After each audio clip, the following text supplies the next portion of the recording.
What's up, Buck fans? Welcome back to Real Bucks Talk. Let's go over some big old news that just happened yesterday. Buccaneers signed wide receiver Julio Jones to a one-year deal worth $6 million, about $2 million in incentives. The Bucks just got better. Let's put it that way. We'll go over his stats real soon, but here he is himself. Let's get to work. Julio is already excited. Bucks fans, Buck Julio Jones fans, here. he is a Tampa Bay Buccaneer. Insane. Look at that three. A little smirk he's got too. So you got Mike Evans, your number one. Chris Godwin's coming back from the ACL, and then Julio Jones is joining this extremely loaded depth chart. I mean, if you listen to our little preview of what training camp's going to look like, we kind of touched on how loaded the wide receiver room is. And dear God, did it get even stronger? I mean, you got Mike, Julio, Chris Godwin that pushes Russell Gage down. And then you already know the mess of underneath of who the hell is going to win that fifth, sixth spot. Plus, initially, what do you think about Julio Jones and what is he going to bring to this Buccaneer roster?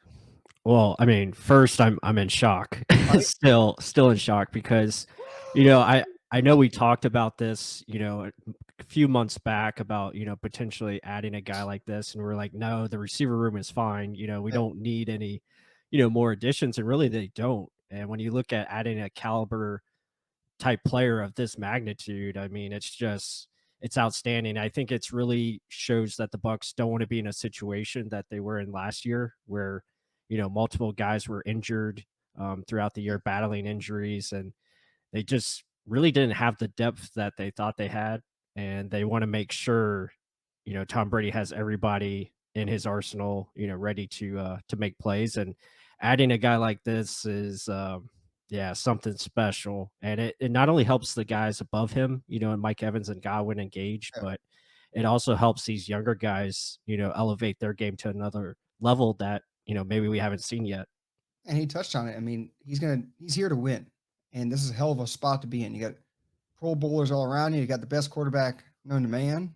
He's ever played the game pretty much. And to be honest, he mentioned there may be games he doesn't even have a catch, and it's just Mike Evans is 15.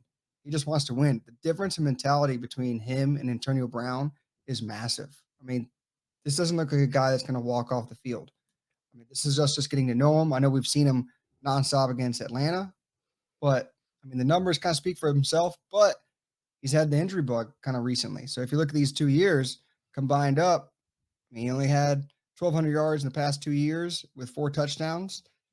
Is the injury issue going to consistently be there? It's something we always kind of press on. Stay healthy, stay healthy. But to his advantage, he's got Mike Evans, Chris Godwin, Russell Gage. They can kind of sub in and out and find ways to keep these guys healthy, keep their legs fresh. So to me, either way, huge name, huge guy that defenses are going to have to be aware of on the field at all times. And if you have Tom Brady throwing you the ball, if he sees a matchup, he's going to him. And I think it only helps in this offense. And yeah, filling in that AB spot. It's not the same role. Russell Gage still has that similar AB role, but the amount of attention he's going to garner on the outside, insane. Right. I mean, there's so much to dive into as far as Yeah. X's and O's, and we'll get to that as the training camp and everything progresses. But just the signing of him initially, you have to be excited about it. I know, um, he struggled with injuries, like you said in the past. Yeah. Missing some time, and people forget that 2020 season with Atlanta, he was on his way to a great year, and unfortunately, he got hurt. Halfway through the season and it stopped him short. But the guy still has plenty of juice, I think, and still plenty left to deliver. And it's going to be awesome, like you said, being a part of a rotation now where he doesn't have to be the guy. Now they can utilize him in situations and red zone and really just use him as an extra piece of the puzzle. And that's going to be very exciting to see. And then I got to bring this up. I saw this earlier. Great stuff to see.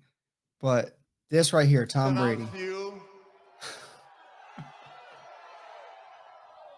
that I will never retire. It just adds to the woo right there, guys. I mean, this is a huge signing. I don't think anyone needs to understand how big this is. Your wide receiver room is even more loaded. There's nothing but Pro Bowlers all in it. Tom Brady's smiling even more. that kind of offloads the Rob Gronkowski loss, even though you still filled it in with Kyle Rudolph. Julio Jones, huge signing, amazing. I'll let you take it away if there's any last points you want to talk on. No, I agree with what you said, full heartedly, and it's a great addition. I think it's the right move. It's a low risk, high reward type Yeah. of maneuver. And again, he's getting 6 million for this season. I believe there was some void years added in there to lower his cap number. So just looking at it overall, I mean, he just brings another weapon to utilize for this offense, and it gives you more depth, and it also gives you a leader, on the field as well, and a guy that just wants to ultimately win a Yeah. championship. And I think that's the biggest thing going forward to look at, and I can't wait. So excited. But with that said, guys, I hope you enjoyed this video. Be sure to help support the channel. Give us a like, comment down below what you think of the Julio Jones signing. And with that said, until the next one.